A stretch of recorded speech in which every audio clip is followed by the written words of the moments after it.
I just really love this shot, and it's actually the first time I've used this shot the whole time I've been living here. So, friends, we gonna have a good time. Likely for the next 45 minutes, because that's usually about how long I go about something like this, because I don't know, I care about it, but there's really not that much to talk about, so maybe 30 minutes, we'll see. Okay, um, we gotta talk about this show, and, God, I keep doing this.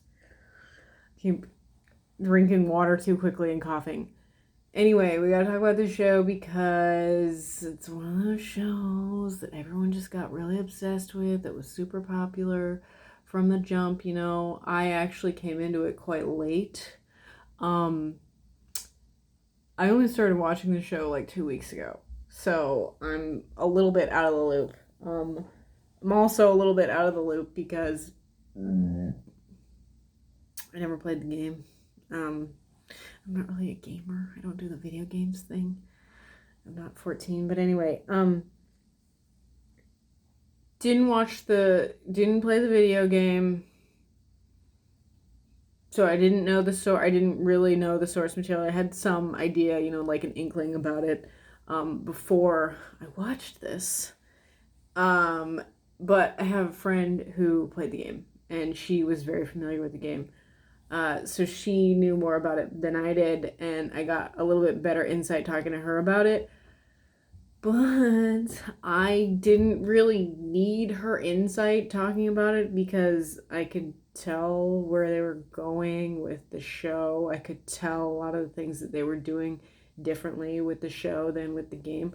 I don't know if HBO knows this, but a lot of people can tell when that shit is forced.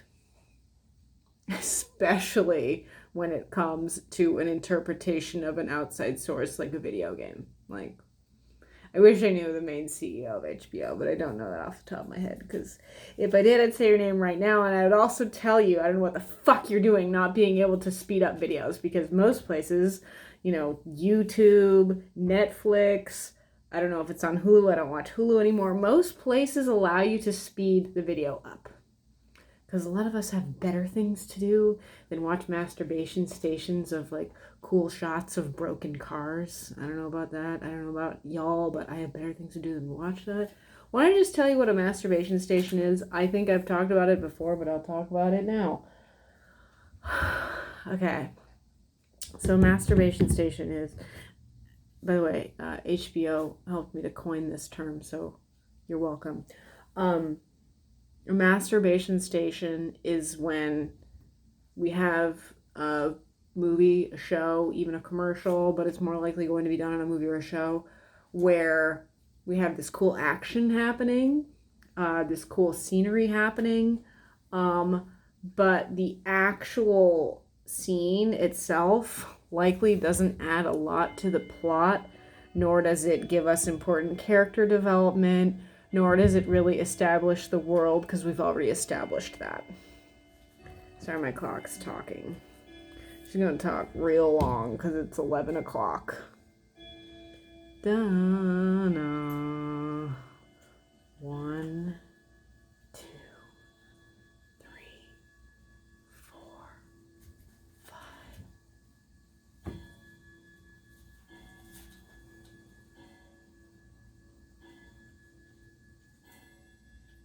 Okay, she's off because she's a mechanical clock. But anyway,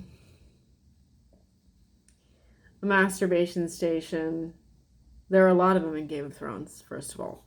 I'm sure there are a lot of other masturbation stations in HBO shows, but when you got a long shot of a ton of people in armor going to a battle on their horses, speaking their shitty British accents talk, that kind of thing.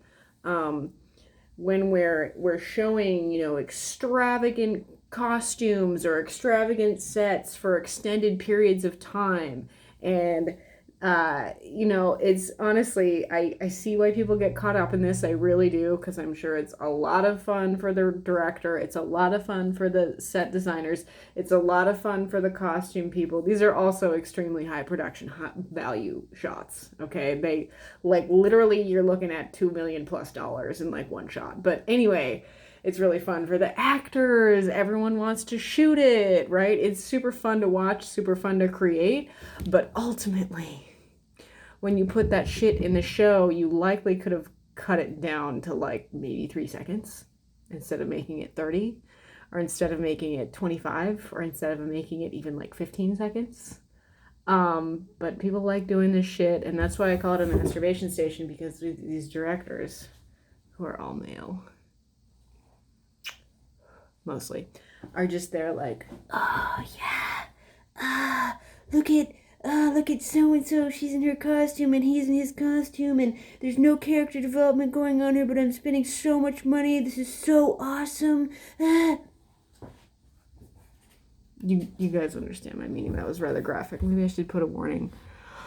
I should put a warning on the description, because Tati's getting graphic.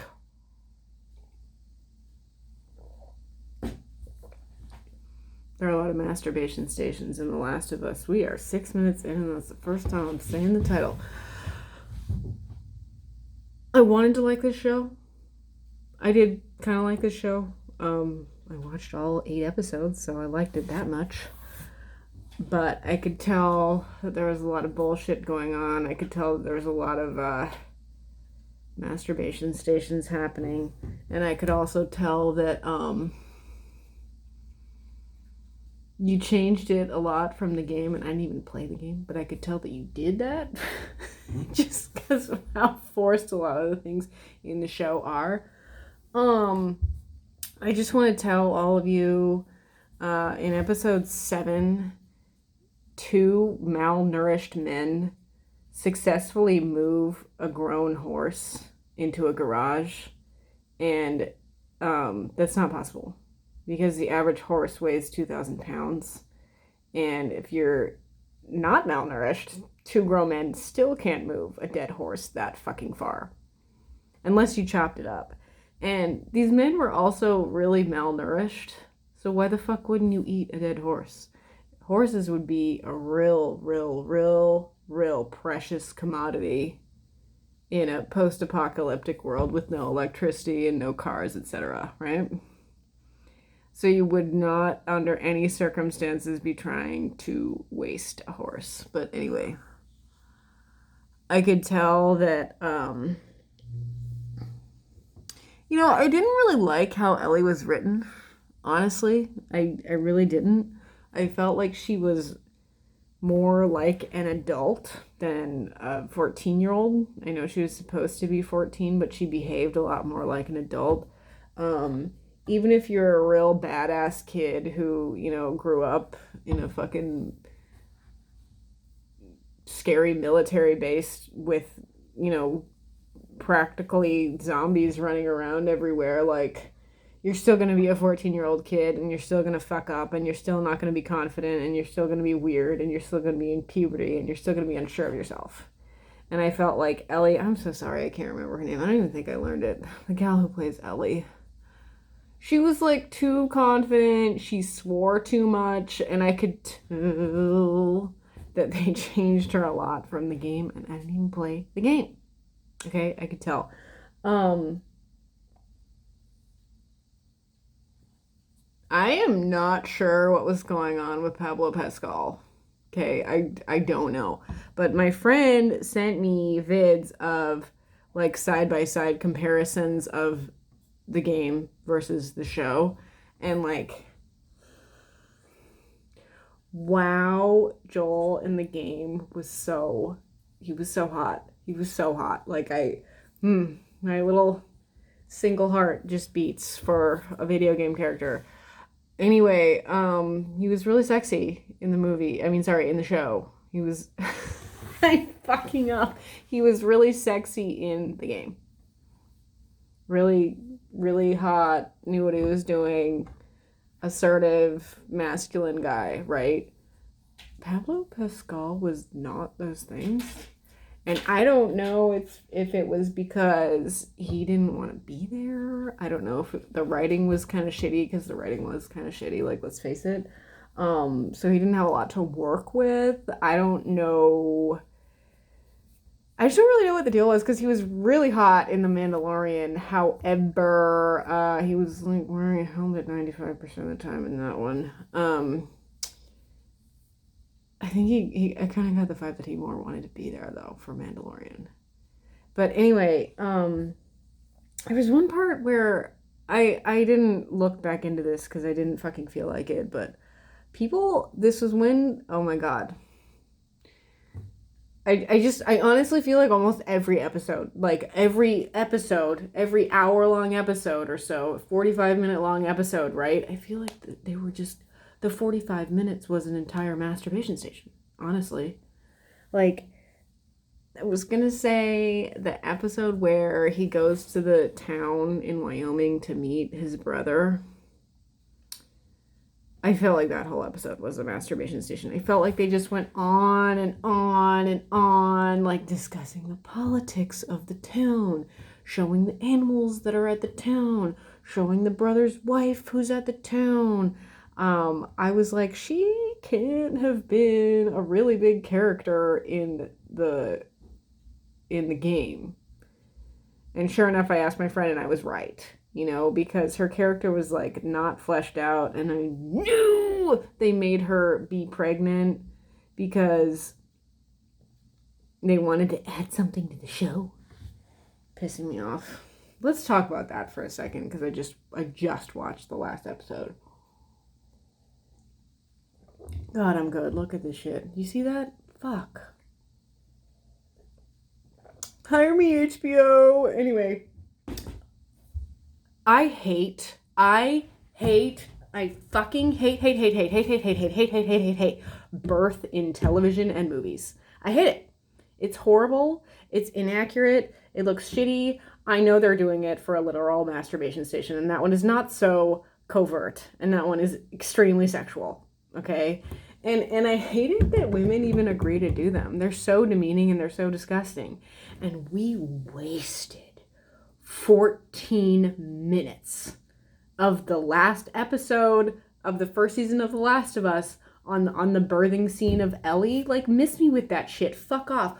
What is going on with all of these movies and TV shows, mostly movies and TV shows that are higher production value and not network television, wasting time being like, let's see a scene of this person when they were 5.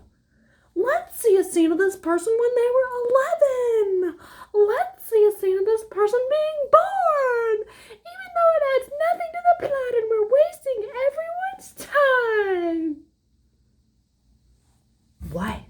Do you guys not watch other shows? Like, did you guys not fucking watch Bullet Train? Because that bullshit was in there. Hey! Not right now. Not right now. That bullshit was in there. I can't even name other things that it's been in, but they do these stupid, time-wasting flashbacks into someone's past, and it doesn't even fucking matter. Like, you could have established that whole scene, okay, in 1 minute. 1 minute. You did not fucking need to waste 13 minutes and 42 seconds, you idiots. You should pull a Frank Darabont and just fucking fire everyone from your writing staff on The Last of Us. Quote me. Okay, what else are we going to talk about?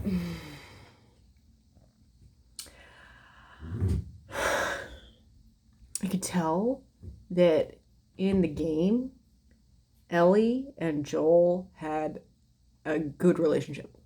I could tell that they cared about each other. I could tell that Joel was at least somewhat over his daughter's death. I mean, it's been 20 years, and like every fucking person around him, plus all their family, also died, likely from cordyceps. So he made it through, right? I'm not saying you ever get over something like that, but he's had a lot of time. I'm just saying, like, I didn't like the character of Joel in the show.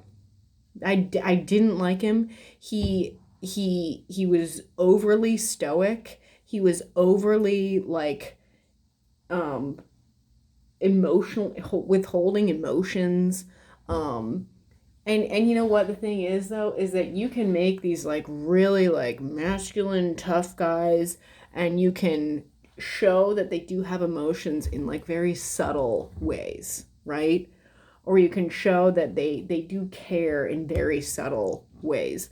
We had to fucking wait until episode 7 out of 8 to see that to see that Joel actually did in fact really care for Ellie. I don't know why, like, they got all the way the fuck to Wyoming and Joel was still to his brother like, hey, can you take Ellie? Like, why did they waste all that fucking time showing us the whole goddamn town and, like, Ellie getting out of the shower? Like, when they could have just, like, what could have happened was Joel could have gotten there, seen his brother. He could have even just, like, not even greeted his brother, not even interacted with his brother. He could have just been like, okay, my brother's fine. Ellie's more important to me. Let's go. And we wouldn't have wasted one entire fucking episode on that town.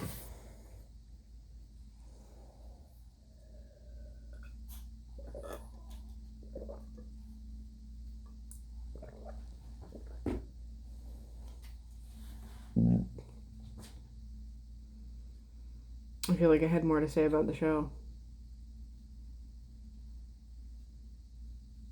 I guess the reason they did that really long and drawn-out, obnoxious birthing scene with Ellie was because they wanted to include that one gal. Her name also escapes me. I know she was in the video game, but they wanted to throw her in the show. I got you. I got that reference and I didn't even play the game. But anyway, they were establishing the reason why Ellie is immune. So I guess that was sort of interesting. By the way, you assholes, you actually do not want to cut a baby's cord from mama until the blood stops pumping out of it. I know this is an emergency situation, but I'm saying they do that all the fucking time in hospitals, and that makes babies more vulnerable because then they have to produce more blood. They need the blood from mama. When you cut it right away, it's like you're almost injuring the child because he or she is not receiving enough blood from mama. Anyway, it's a nitpicking detail that I care about. Most idiots who give birth don't even know. But anyway, now I'm like drawing a blank on anything of substance in the show, because during most episodes of the show I was pretty bored. I was like, okay, we're wasting fucking time here. I mean, that's not to say that Walking Dead was a fucking picnic either, because that whole goddamn season 2 was fucking Carl and what's his name walking around in the woods talking.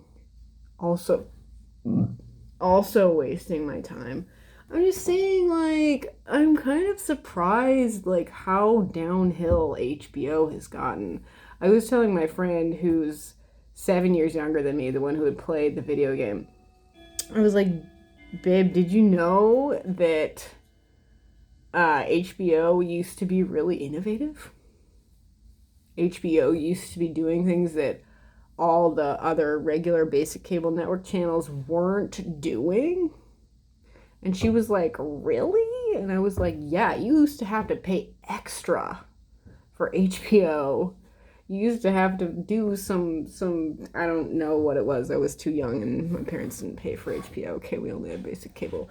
You had to pull some strings to pay extra money to get higher production value stuff from HBO. And now you have to pay some money to get higher production value stuff that's still trash from HBO. So it's a different world we're living in.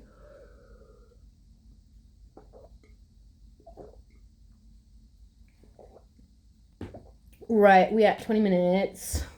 I'm not going to say more. Okay, so the next half of this video is about me discussing the subject matter that's rather popular. I'm kind of a fan of it. I'm kind of not a fan of it because the whole like post-apocalyptic world thing of like, now we live in a world with no government. Now we live in a world where horses are a precious commodity. Now we live in a world where we can just drive a car for miles and miles and miles because, I don't know, everyone has gasoline in the car, gallons and gallons of gasoline in the car.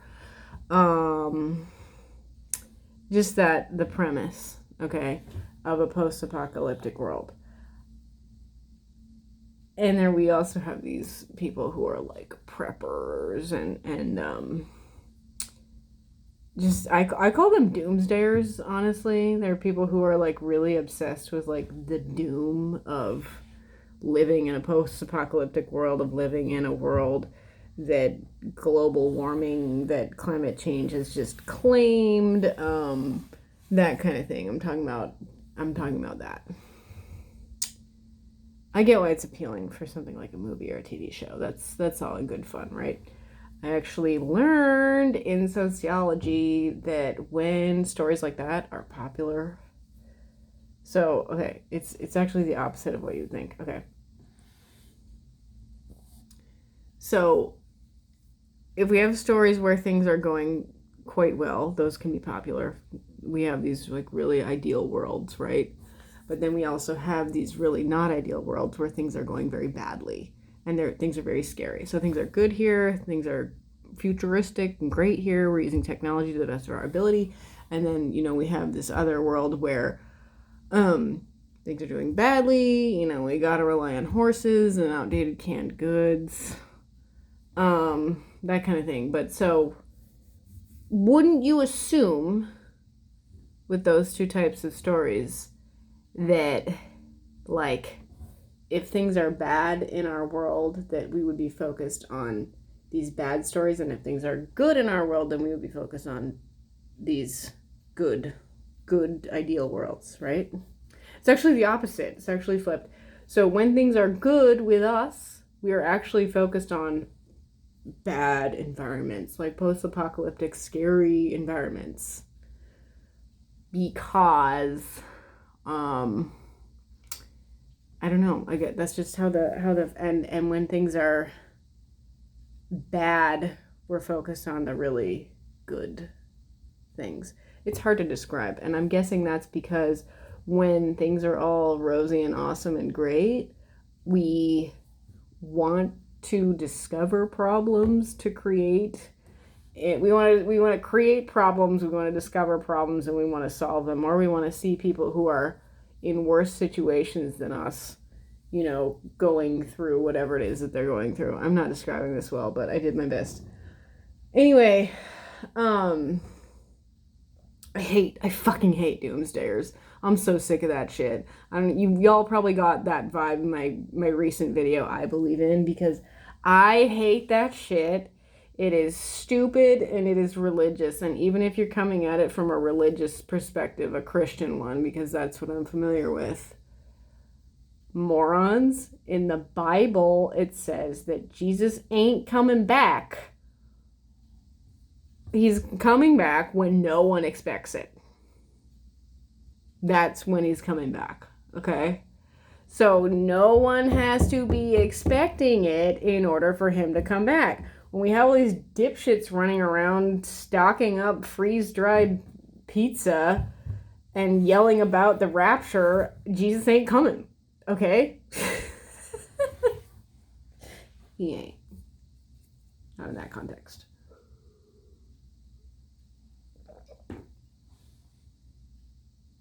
When people are obsessed with that kind of world, it's ableist. Because when people are really obsessed with that kind of world, like, they secretly want it. Like, I don't care what any of them say, they fucking want that shit. They want that shit badly. It is appealing to them, When I was in college one time, it was a philosophy class, our professor asked us, like, what would happen if there was anarchy? Like, what would happen? And everyone was like, oh, like, people would be murdering, people would be looting, like, blah, blah, blah. And I was like, I didn't say anything, but, like, I fully disagree. Because, like, say we did have, like, the purge, okay, for a day or whatever, or just the purge conditions indefinitely. personally, I don't know anyone who'd be like, oh, sweet, the cops are never going to come for me. I'm going to go murder. Like, who would do that? I mean, I guess there are such people, but like, I'm just saying the panic that people imagine would not ensue in one day. It wouldn't ensue in one day.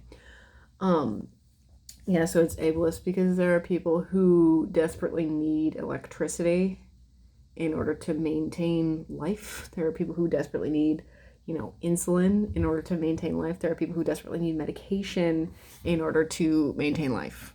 So when you're like rubbing your hands together, prepping for the rapture, like you want people to die, because those would be the first people to go.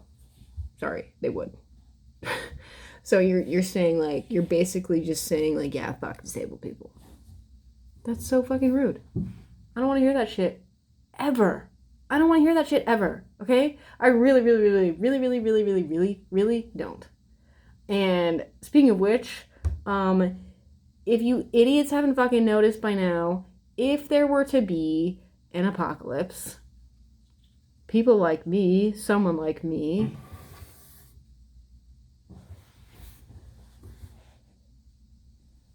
would be fucked. Because I got like 4 pairs of glasses, homie, but as soon as I lose all 4, I'm just SOL. Unless I find someone who's, willing to be cool about it and willing to have a fucking visually impaired person on their team, which seems unlikely. Also, like, where the shit were Ellie and Joel getting their food? Like, why are these people so well fed? Maybe it was a styling choice that made Joel not hot. I'm still thinking about that. I'm still mad about him not being hot. Come on up. Come here. You want to be in a mood? You can be in a mood. You have to come on up and be in a mood. Come here.